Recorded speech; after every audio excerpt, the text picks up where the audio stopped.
Good evening. My name is Beatrice Njeri. Our sign language interpreter is Paul Mathenge, and this is GBS News at 9, coming to you live from Kenya's capital, Nairobi. Do keep your comments coming in through our SMS line 21144 and GBS TV Africa on all our social media handles. To begin our bulletin tonight, tragedy struck in the Kimende area of Kiambu County as a devastating landslide triggered by heavy rains has left 4 people feared dead and several others trapped. The Kenya Red Cross has issued a statement confirming the dire situation, highlighting the urgency of rescue efforts amidst the ongoing rainfall. The search for the bodies believed to be buried in the 1-acre area is being led by the county's emergency response team. Governor Kimani Wamatangi of Kiambu County has asked people to be careful to avoid further disasters from rain and floods. Here are the details. 4 people are feared dead while several others are feared trapped following a landslide in the Kimende area of Kiambu County. According to reports, the landslide occurred in the Matathia area of Lari constituency following heavy rains in recent week, which led to the saturation of the soil. Kuweza kudhania ni gari moshi juu ilikuwa na mgurumo mwingi sana. Sasa tukashindwa kidogo tukasikia duru. Kuja kuangalia tukasikia ni watu wamefunikwa hapa. In order to give room for rescue efforts, the Kimende Matathia Road has been temporarily closed. Locals reported that yesterday at 8 o'clock, the affected people could not escape the tragic events, which caused fear and anxiety. The search for bodies believed to be buried in the 1-acre area is being led by the county emergency response team. Governor Kimani Wamatangi has requested people to be careful to avoid further disasters from rain and floods. Sasa tumetuma mashini hapa nyingi, tuko na excavator, tuko na malori, tuko na zingine tunaongeza, ndio tunaanza. Vile nimesema hapa ile mchanga imeteremka na kulalia barabara ni karibu eka 2. Kwa hivyo ni kazi mingi inahitaji kufanyika. Na hii hali ya hatari imekuwa ikitokea hata kwa hii barabara na hii sehemu. Ni vile tu haijaadhiri watu wengine. Pambana na tunataka kutahadharisha watu wetu. Hii barabara sasa na hii area sio pahali pazuri pakuwa unatembelea usiku, kutembea tu kama hauna shughuli hii area. Kabla hatujatangaza hali ya usalama kwa hii area, watu wakae kama wanatahadharisha sana. Our residents from Kimende shed light on prior efforts to prevent the landslide hours before it occurred. Wanaume na si kuwajua majina kabisa ni nani na nani, lakini nilikuwa ninajua kijiji yao. Sasa nikakuja nikasikia mtetemeko ya ardhi, nikakuja nikashughulia, nikaona sikuona mtu hata mmoja, lakini nilisikia duru. Sasa wakati niliona hakuna mtu mwingine, mimi nikuteremka nilimteremka. From the village, there are 3 people are missing from the village, and the same people that we are suspecting maybe they could be buried, but we hope for the best. Ilikuwa inatolewa na inafunguliwa na tingatinga, lakini ikafikia wakati mwingine hiyo maporomoko ikazidi tingatinga na tingatinga ikaondoka. Sasa ikafika wakati ya masaa ya jioni ndio hiyo sasa hii poromoko kubwa ndio iliteremka na ikafuga njia yote.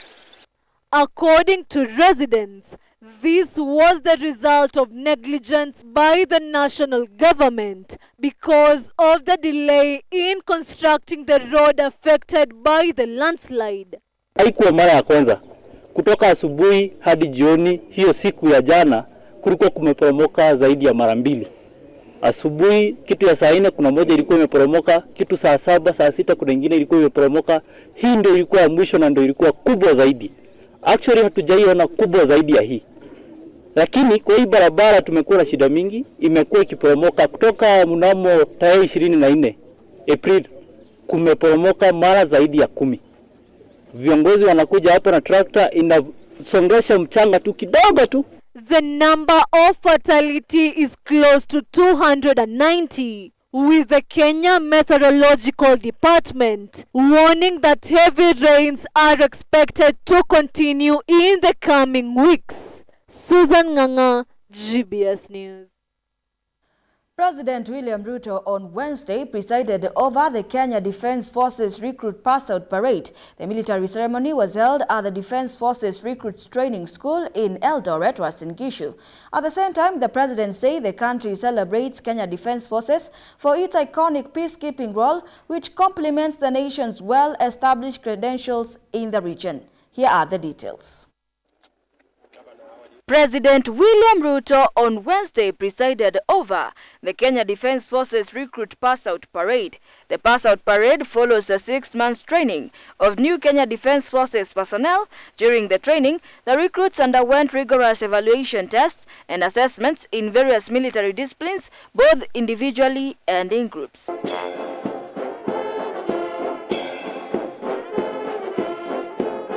The president assured the officers of the government's unwavering support and commitment to the people of Kenya and the continuous enhancement of their capabilities and the promotion of their welfare to ensure they are well equipped to the current and emerging challenges. The oath of allegiance that you have taken today initiates a sacred trust on behalf of the people of Kenya, committing you irrevocably to embody the values of patriotism, professionalism, loyalty, and selflessness as the bedrock of your responsibilities as members of the Kenya Defence Forces. On behalf of the people of Kenya, I remind you that the prosperity and security of our nation rely on your steadfast commitment to these ideals in the course of your duties of protecting the sovereignty and territorial integrity of the Republic of Kenya. At the same time, the head of state also led the gathering in a 1-minute moment of silence in memory of the late Chief of Defence Forces, General Francis Ogolla, and the officers who died with him in a military helicopter crash last month. As members of the Kenya Defence Force community, government, and citizens of Kenya, General Ogolla's wise leadership, magnificent example, integrity and dedication exemplified the best of Kenyan professionalism, representing the KDF at its finest and serving as a beacon for all of us. Kupewa nafasi kuweza kujumuika na askari waliofuzu siku ya leo. Basi kwa niaba ya fundi wangu wa mitambo, His Excellency Yoweri Museveni, President of the Republic of Uganda, landed at Jomo Kenyatta International Airport this afternoon for a 2-day state visit to Kenya. He was received by His Excellency Honorable Dr. Musalia Mudavadi, Prime Cabinet Secretary and Cabinet Secretary for Foreign and Diaspora Affairs. The visit follows the just concluded Kenya-Uganda second session of the Joint Ministerial Commission, where 7 memoranda of understanding in the areas of diplomatic training, public service management, education, SMEs development, sports, youth affairs, trade and investments were signed. His Excellency President Kaguta Museveni will hold bilateral talks with his source President William Ruto at State House, Nairobi, tomorrow.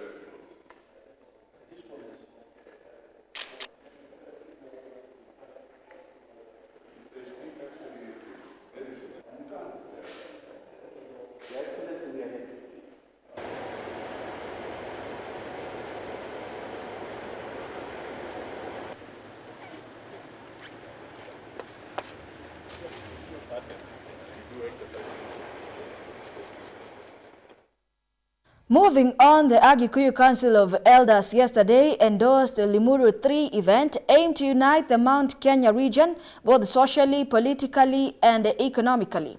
The region, which is currently facing the major political difference between the team supporting Kenya Kwanza administration and the team in opposition, as our reporter Davis Karani now reports. The Limuru 3 event pitched by NA Kenya leader Martha Karua and the Jubilee Secretary General Jeremiah Kioni is expected to take place at Limuru on Friday after a council of elders from Gema community blessed the event aimed to unite the region politically, socially and both economically. We have a whole region of Mount Kenya region that is not in government. By their own definition, unaweza angalia, they are actually inviting themselves to this Limuru thing kwa sababu kule kumewaka joto, they have no stay. Speaking 2 days before the D-Day for Limuru 3, Jeremiah Kioni has requested all the Gema leaders to attend this event since its aim is for the betterment of the Mount Kenya region. Kwa hivyo Friday, this is what has informed us and I want to tell you, what has informed us in the mountain is that our voice is lost. A block with almost 8 million votes is lost. But signs have shown that not all leaders from this region will attend this regional meeting, as the National Assembly Majority Leader Kimani Ichung'wah rubbished it, saying that it is this meeting that will create division within the Mount Kenya region, sentiments that were echoed by the Deputy President Rigathi Gachagua. Let my sister mother come. Let Jeremiah come. Instead of coming to say to disturb the people of the moon, when we are having floods, we are having many challenges. 12 years ago, similar meeting dubbed as Limuru 2B unveiled the former President Uhuru Kenyatta, the then Deputy Prime Minister, as the Mount Kenya region spokesperson, a position that propelled him into becoming the third President of the Republic of Kenya. Ears listening, eyes seeing, and mind thinking, a question that rings in the minds of many is, will Mount Kenya region leaders unveil its political kingpin in this meeting, or it will base on other issues affecting a common Kenyan? Davis Karani, GBS News, Nairobi. In a compelling session before the National Assembly Defense, Intelligence and Foreign Relations Committee, the Prime Cabinet Secretary and Cabinet Secretary for Foreign and Diaspora Affairs underscored the pressing need for increased financial allocations to the State Department of Foreign Affairs and Diaspora Affairs for the fiscal year 2024-2025. Addressing the committee during the presentation of the 2024-2025 financial year estimates of revenue and expenditure and the 2023-2024 supplementary estimates, Mudavadi articulated a series of compelling justifications for the additional budgetary requirements, each grounded in Kenya's overreaching commitment to fortify its stature as a regional and continental powerhouse and to enhance its diplomatic outreach on the global stage. The call for additional budgetary allocations resonates with Kenya's strategic vision to assert itself as a leading regional player, enhancing diplomatic ties, fostering peace and stability, and safeguarding the interest of its citizens both at home and abroad. There are also other issues that I will appeal to this committee to look at seriously, particularly when you're looking at us going into the financial year 2024-2025. One of the things that we have put on the table is that Kenya is sponsoring and putting across the candidacy of the former Prime Minister Raila Odinga for the position of AU Chair Commission. And it is important for us to acknowledge that there will be a lot of movement and support required by the government of Kenya in this endeavor.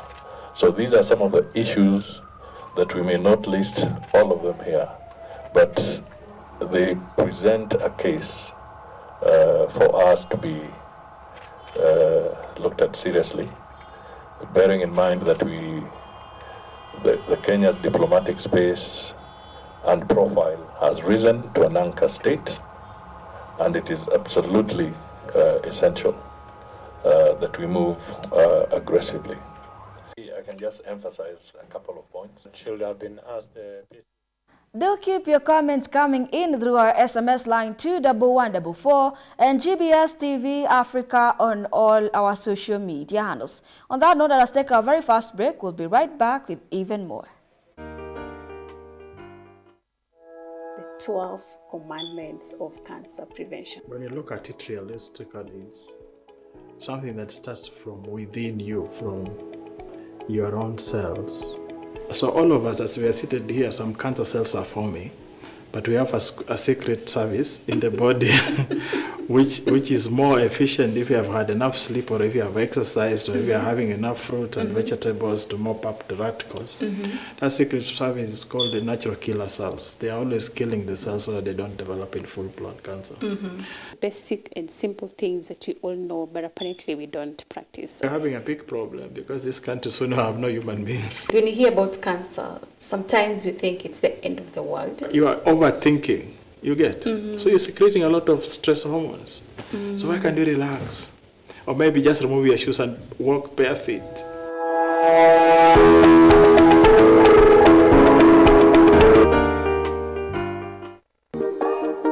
And remember, the topic of the day is embracing one's role as a single man. Ile ingine ni kutengwa na watu. Watu wengi ukiona single mother akiongea na bwana wako,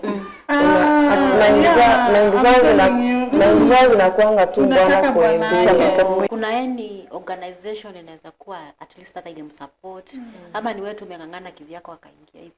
Facial creams wenye wanatumianga. But before unjuane na hao wamama haki na kuanga ngumu. Unapatanga huyo mtoto already amechange hiyo kara, juu hafai kukaa kwa njua. Kuna hiyo organization inakuanga na plans za kuongelesha watoto. Kama wazazi in the future wanaji accept. By the time wana realize they are not different. They are different. I think akili yangu ilikuja kuona kabisa niko peke yangu. Ni penye saa unapigia handi au mambeste, kuna mtu anakuchukulia simu. Na mimi nilikuanga na mambeste wengi. Mimi niliachiwa tu mmoja. Anaitwa Shkosheila. Akiona hii video, thank you so much mama. Thank you Shiko. Akukosangi angel. Alisimama na mimi.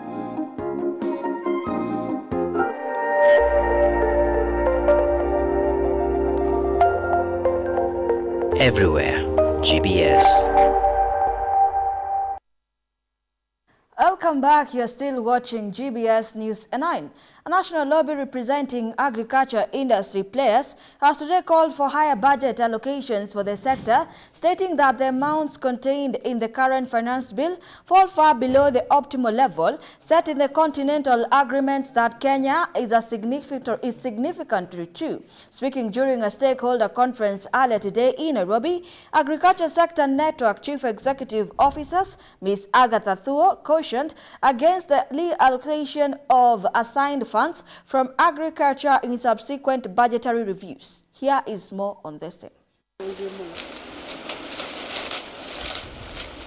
Through the Agriculture Sector Network, experts have today pointed out that the figures released by the Treasury for the 2024-2025 financials cut the agriculture sector allocation by 18.6% to 79.8 billion Kenyan shillings, from 98 billion Kenyan shillings compared to the current financial year.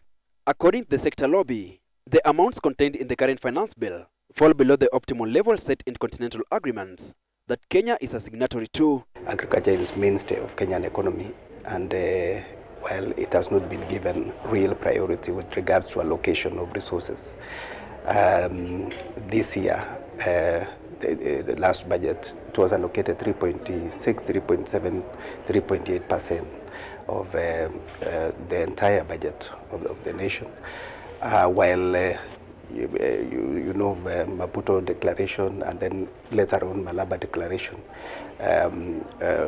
there was a declaration that it should be shifted to almost 10% of the entire budget, which we've not been able to realize. So this allocation is, in terms of the actual amount, has declined by about 18% from last year.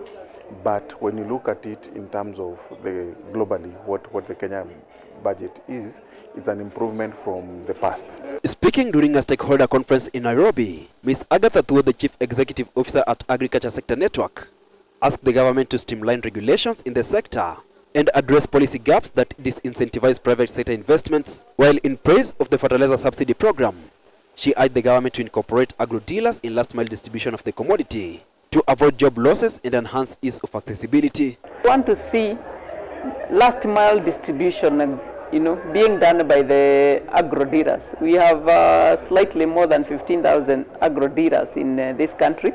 We would want to ask the government to, direct their investments to what is public good and leave the private sector to be able to do what they need to do. Despite agriculture contributing approximately 33% of the Kenya's GDP and employing over 70% of the rural population, the sector's budgetary allocation has remained relatively low compared to other sectors.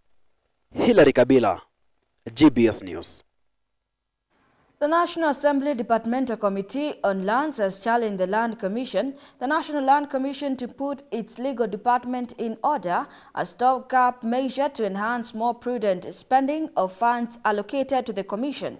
The NLC team was appearing before the committee chaired by North Mugirango Member of Parliament Joash Nyamoko when the members of Parliament raised concerns about the huge spending by the Commission occurring from the court disputes. The NLC team, led by the chairperson Gershom Otachi and Chief Executive Officer Kabale Tache, however, indicated that most of the said spending originated from court cases inherited from the Ministry of Lands prior to the inception of the 2010 Constitution. You made the account a sitting duck, so you basically assisted this lawyer, probably did put in a very strong defense. I think, Chair, we should be asking our legal team to look at the actual case, to look at whether it was well defended, to look at what was in that account, when was the amount attached, and why was he attaching this amount? Did we owe him that much fees, or did we owe him more than that? Are you still waiting for more accounts to be attached? So, because sometimes I think that the lawyers in this country, sadly, are part and parcel of the corruption. It's so easy for you to say it's legal fees. Now we've gotten it to an even bigger. We've taken it a notch higher. Now it's not just legal fees; it's legal fees attached and account surrendered. It's really sad. So I want to know about this case and the amount that you owe the lawyer and the amount that was in the account. Did he take everything that was in the account, or did he leave something in that account? Or was it exactly you owed him more, so he took everything? I need to understand that.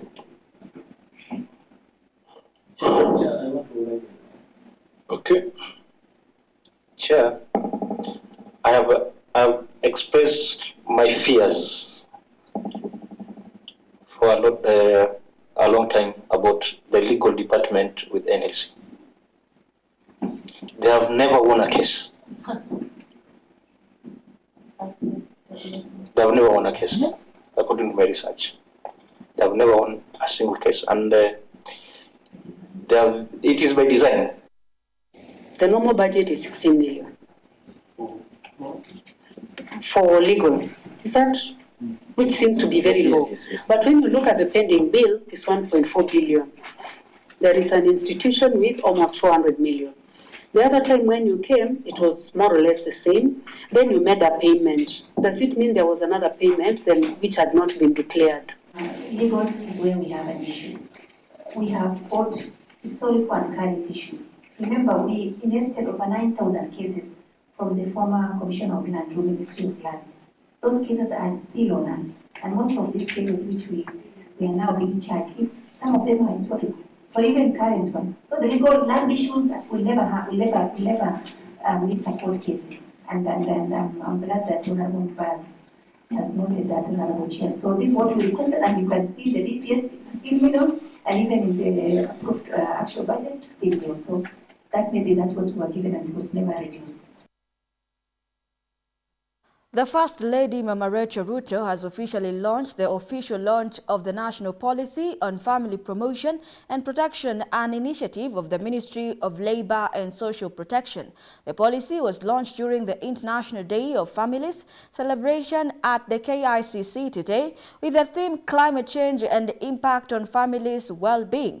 Mama Rachel called on parents in the nation to adopt positive parenting that enables development of a child by using nurturing, empowerment, and non-violent approach. She further asked families to take an active role in the promotion, protection, and conservation of the environment, with emphasis on reducing the impact of human activities such as deforestation and industrialization that has greatly contributed to the climate changes we are experiencing today. Struggling with mental illness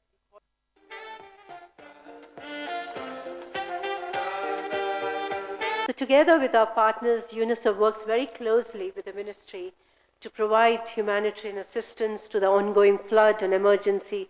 And we have seen in the last couple of years, ever since we saw the drought and we saw the impact of El Nino, and now as we speak, we're seeing the impact of La Nino floods. And it has been the same populations, the same constituency who are undergoing multiple vulnerabilities due to the climate crisis, one after the other. And we've also seen in the IDP camps the issues what Professor Margaret already mentioned of being put together, complete strangers, issues of violence against children, unaccompanied separated children, but also abuse and exploitations.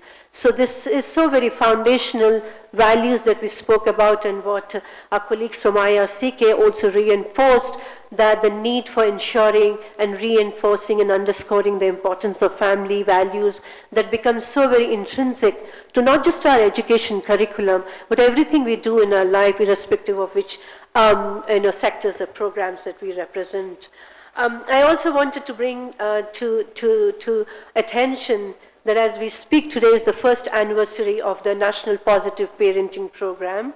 And to date, we have been able to reach out a few thousand parents, approximately about 4,000, and more than 15,000 children being benefited at Kilifi and Garissa. And we speak, there are, efforts going by the ministry to scale up and to go to many more counties. This year, the Family Promotion and Protection Fraternity is privileged to have you, Your Excellency, the First Lady of the Republic of Kenya, Mama Rachel Ruto, who is also the champion of children in Kenya, to grace this occasion and launch the National Policy on Family Promotion and Protection 2023.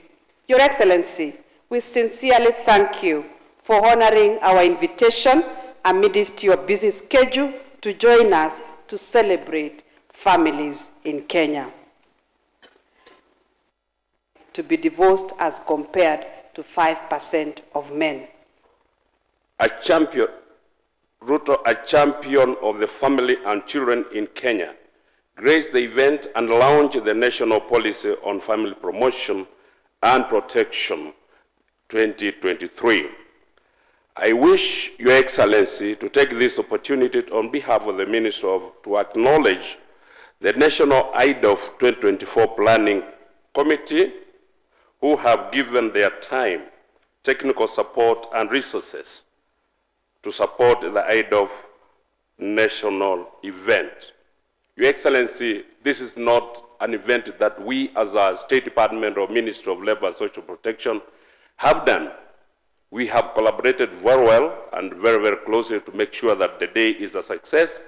And without our partners, Your Excellency, the First Lady, we would not have achieved the day. Up until March last year, Kenya and the Horn of Africa experienced the worst drought in 40 years, where some regions missed rainfall for 4 consecutive seasons. The drought negatively impacted our agriculture, livestock, trade, and other aspects of the economy with grave impact on families. This was later followed by heavy rainfall. We have seen flooding across the nation these last few weeks. These occurrences are attributed to climate change. In both cases of the drought and floods, families were displaced. Sadly, we have experienced destruction of homes, livestock, farms, farm produce, livelihoods, and critical infrastructure. Some lost their loved ones. Our hearts go out to those affected and wish them God's peace as they navigate this difficult time. in their lives. We asked God to give us rain during the drought, and He answered our prayer. In this rainy season, we have asked God to give us enough rain, according to Psalm 65, verses 9 and 10, and I quote, "You care for the land and water it. You enrich it abundantly. The streams of God are filled with water to provide the people with grain, for so you have ordained it. You drench its furrows and levels its ridges. You soften it with showers and bless its crops." End of quote. Ladies and gentlemen, with your permission, Your Excellency. In collaboration with people living with disabilities, stakeholders have called for more research in order to make services reliant on technology more inclusive and responsive.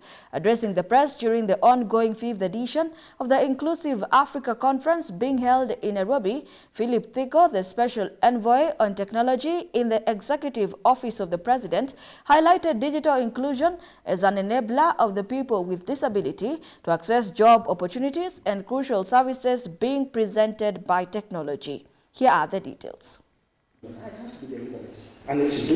In recent years, the tech industry has recognized the undeniable importance of diversity and inclusion, acknowledging diverse perspectives, experiences and backgrounds within the tech companies is not only becoming a strategic advantage but also a moral imperative.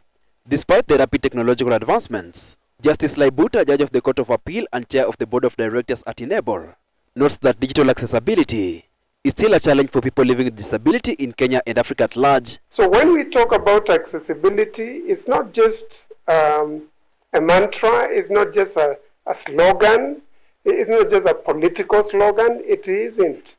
It is what makes our lives kick. It's what makes persons with disabilities tick.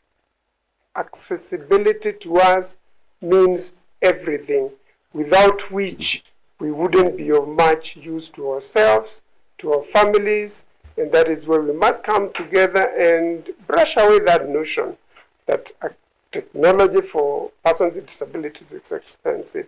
It isn't. It is the opportunity costs that we get all wrong.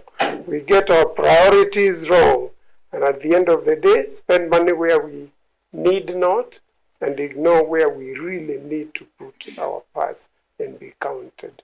It's important to talk about digital accessibility, meaning that people with disabilities should be able to use any services that are provided by government or private sector companies with ease, just like everybody else. They do not need to seek assistance to use a mobile money application or to use a government service. So that's why we are having the conversation today, so that we see how we can support different institutions to be able to become more inclusive. On his part, Philip Thigo, the Special Envoy on Technology in the Executive Office of the President, called for more research in order to make crucial services inclusive. We need to ensure that we have research and data that is done with persons with disabilities, so that we can better understand how to wrap around services that are more responsive and are more inclusive. At Microsoft, we truly believe that disability is a strength. People with disabilities make our company, our products, our services, our website, our culture better. So we are actively looking for talent with disabilities to join the company and help to make more inclusive products that work great for everyone. Aiming to promote digital inclusion for persons with disabilities in Africa, the Inclusive Africa Conference has, since its inauguration in 2020, created a platform for persons with lived experiences, accessibility experts and other relevant stakeholders to share knowledge and create awareness about the importance of inclusivity. Hilary Kabila, GBS News. Sigh of relief to the families of 1,000 people with disabilities from Teso North, Teso South and Bunyala sub-counties in Busia following the ongoing registration and assessment of people with disabilities to ascertain the nature of disability and give adequate recommendation to enable them to receive aid from the government. Speaking at Malaba AIC Church during the launch, the representative from the National Council of Disability, Winfred Werimo, noted that they are working with the Office of the Women Representative Busia to end stigmatization and give dignity and honor to people with disabilities in the society. Wairimu said that most cases they encountered were as a result of ignorance by some parents and guardians on how to handle children with special needs. The sentiments, which were echoed by Simon Baraza, the chairperson of People with Disabilities in the two sub-counties, urged leaders to work in harmony on matters people with disabilities. Parents led by Evelyn Ajar expressed their gratitude to the Office of the Women Representative, urging other leaders to emulate the same, owing to the tough journey of upbringing children with special needs.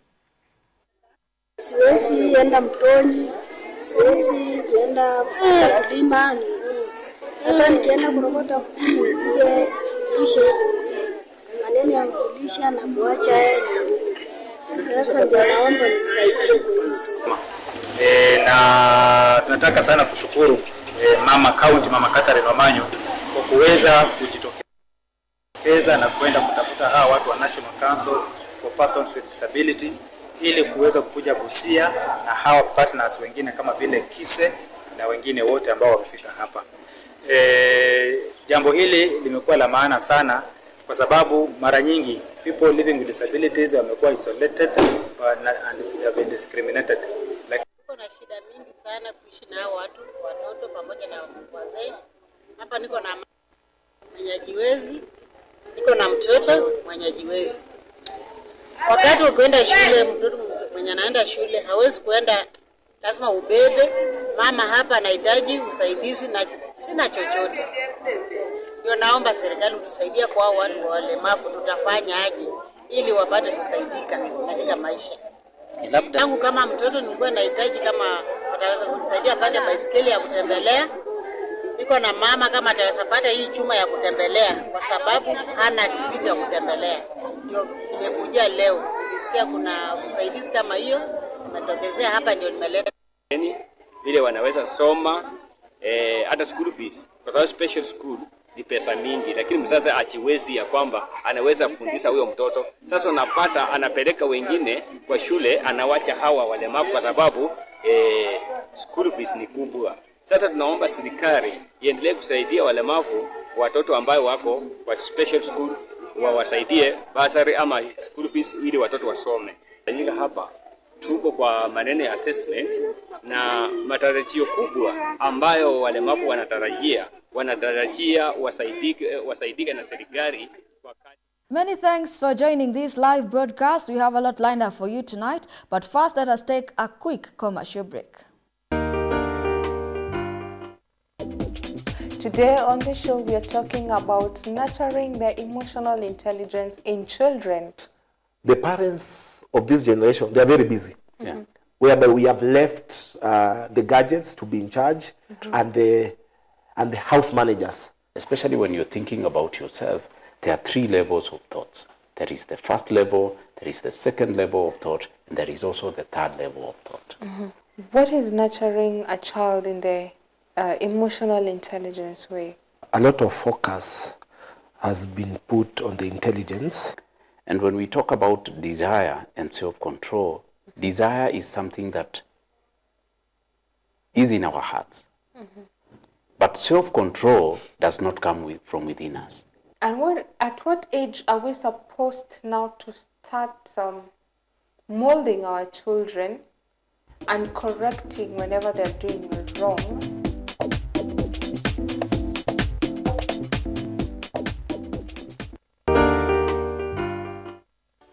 So through the four gospel books, Matthew, Mark, and Luke, John, we can know the heart of Jesus in depth. 그리고 우리가 느끼는 그 예수님을 성경을 통해 느낄 수 있어서 너무 감사합니다. And the Jesus that we can feel him through the scriptures, and I'm very thankful about that. Jesus Christ came to this earth for our sins. 지셨고, he carried our sins. 십자가에 못 박혀주고 죄의 형벌을 당하셨고, and he was crucified, and he received the punishment for sins. 무덤에 들어가셨다가, and he was put into the tomb. 사흘 만에 부활하셨습니다. and resurrected in 3 days. 이것이 우리가 말하는 복음입니다. This is the gospel that we speak. 예수님께 우리 죄를 위해 죽으신 이야기. about how Jesus died for our sins, the purpose of Jesus being crucified. 우리 죄를 담당하기 위하여 십자가에 못 박혀 죽으셨습니다. He was crucified to pay for our sins. 예수 십자가에 못 박혀 죽으심으로 우리 죄가 분명히 씻어졌는데 And through Jesus being crucified, clearly our sins have been washed clean. 참 안타깝게도 많은 사람은 여전히 죄인이라고 말합니다. However, unfortunately, many people still say that they are sinners.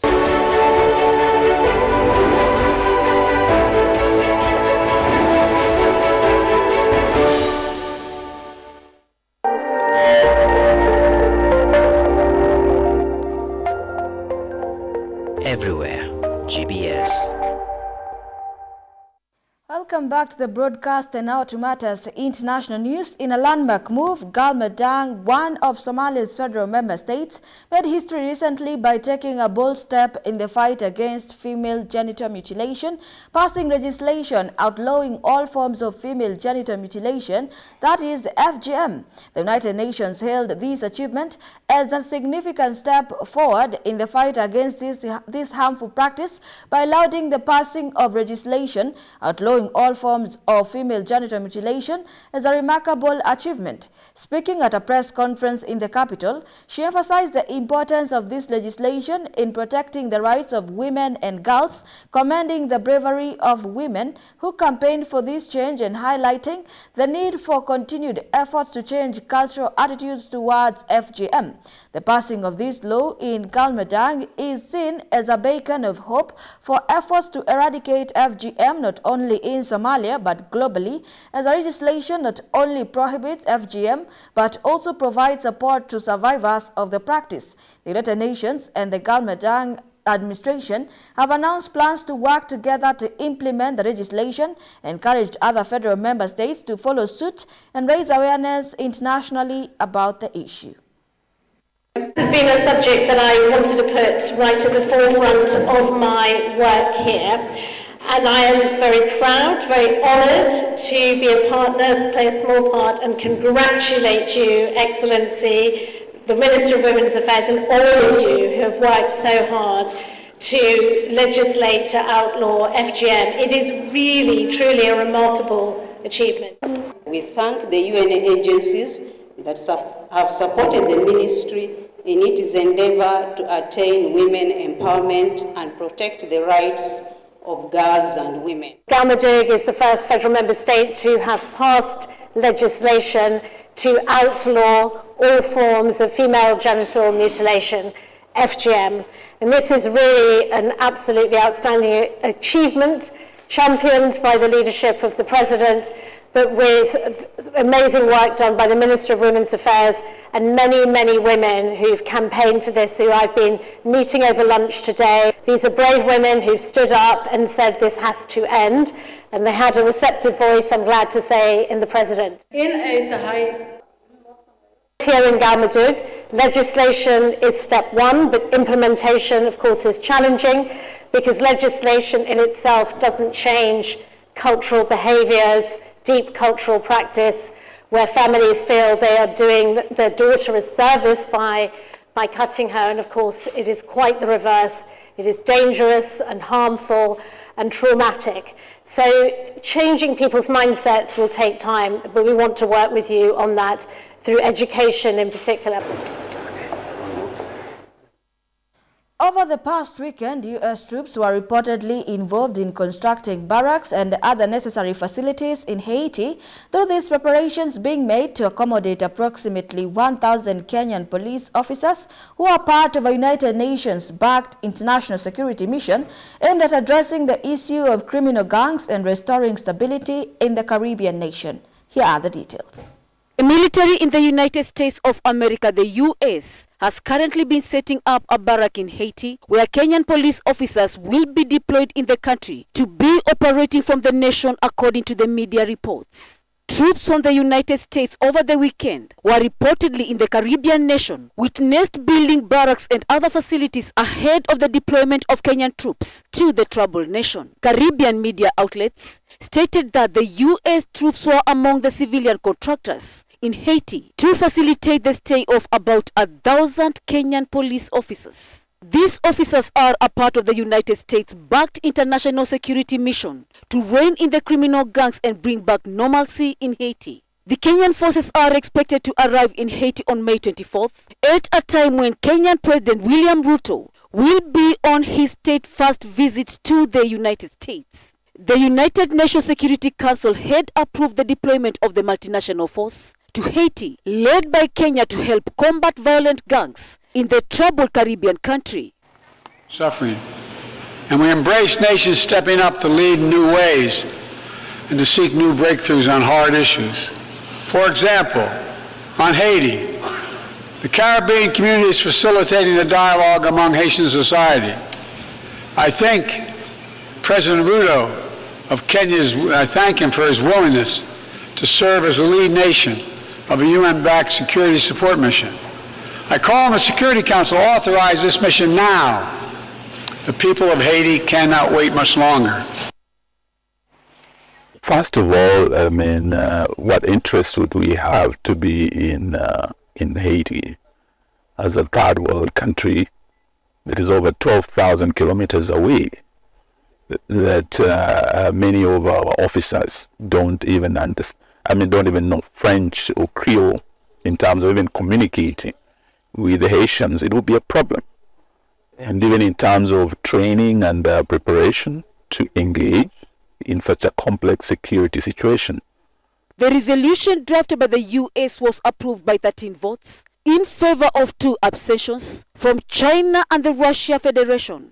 We've got other African nations that are coming on board. We've got other nations from all the world. They're saying if Kenya is leading it, we think there's going to be success. So they're coming on board. Kenya has a very long history of global peacekeeping. We were in Kosovo, we were in Namibia, we were everywhere. We are now in Somalia, we're in DRC.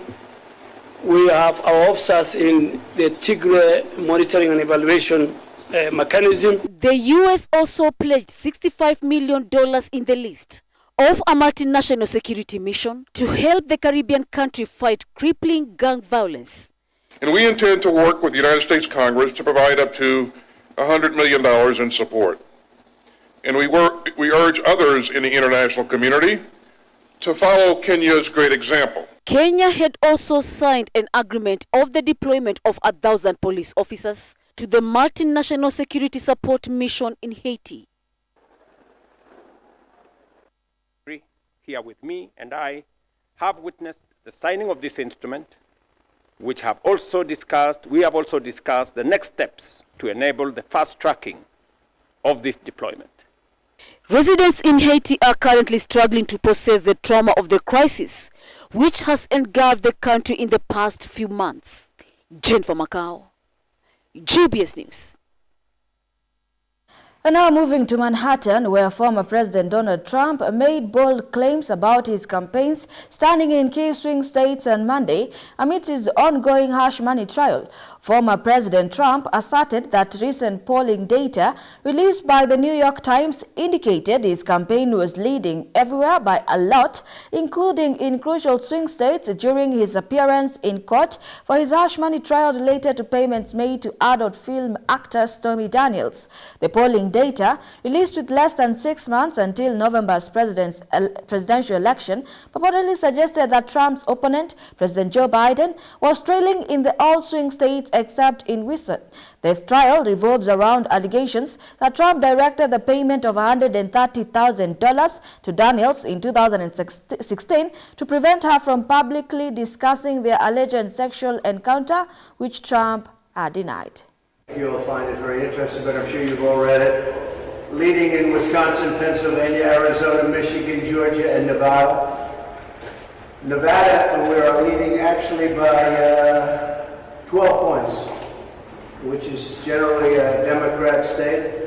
I think we're probably leading in New Jersey. We had a rally, over 100,000 people this weekend. A lot of the mainstream media didn't want to say how many people, they didn't want to cover it. The other side doesn't know how to handle it, but they say, let's indict him anyway, because that's what Biden, this all comes from Biden in the White House, by the way. And they have their top people here. Because when he can't put 2 sentences together, he's the worst.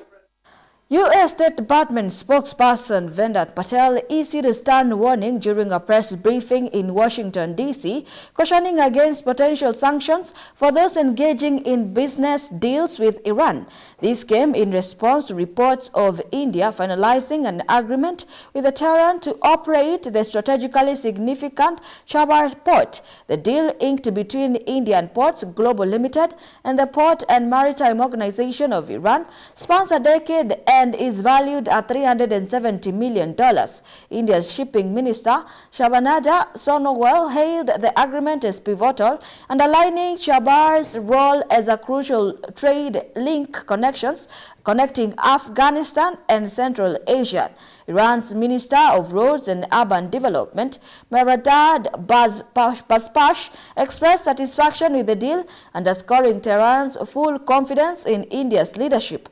India's involvement in Chabahar dates back into 2016, when it began investing in the port amid relaxation. We're aware of these reports that Iran and India have signed a deal concerning the Chabahar port. I will let the government of India speak to its own foreign policy goals vis-a-vis the Chabahar port, as well as its own bilateral relationship with Iran. I will just say, as it relates to the United States, U.S. sanctions on Iran remain in place and will continue to enforce them. Indian firms potentially. So broadly, Sean, you've heard us say this in a number of instances. Any entity, anyone considering business deals with Iran, they need to be aware of the potential risk that they are opening themselves up to and the potential risk of sanctions.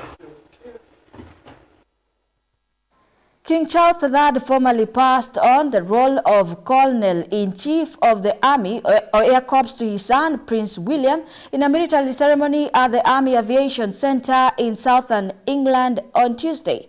During the event in Middlewallop, Hampshire, the 75-year-old monarch expressed his confidence in Prince William, highlighting his son's exemplary piloting skills.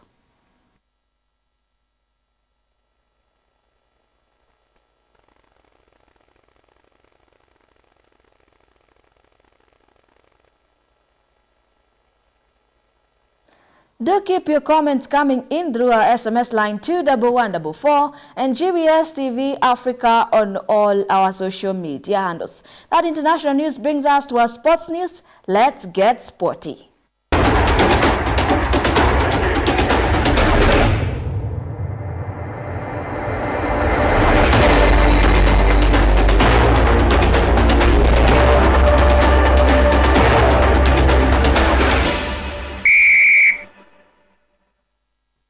AFC Leopards secured a 1-0 victory over Kenya Police in the FKF Premier League match played on Wednesday at Dandora Stadium. At Police Sacco Stadium, Nairobi City Stars came sole goal coming from a Victor Omune strike in the 73rd minute from behind to earn a point against Tusker FC. The Brewers took a 2-goal advantage into halftime break, following goals from Mike and Eric in the 12th and 27 minutes. The second half witnessed City Stars making a comeback after Samuel and Muhammad Ali found the back to the net in the 73rd and 89th minute. Round 30 is set to continue tomorrow with KCB hosting Gor Mahia at Sports Pesa Arena from 3 p.m. Ingia kama kiungo Victor Muno Chami.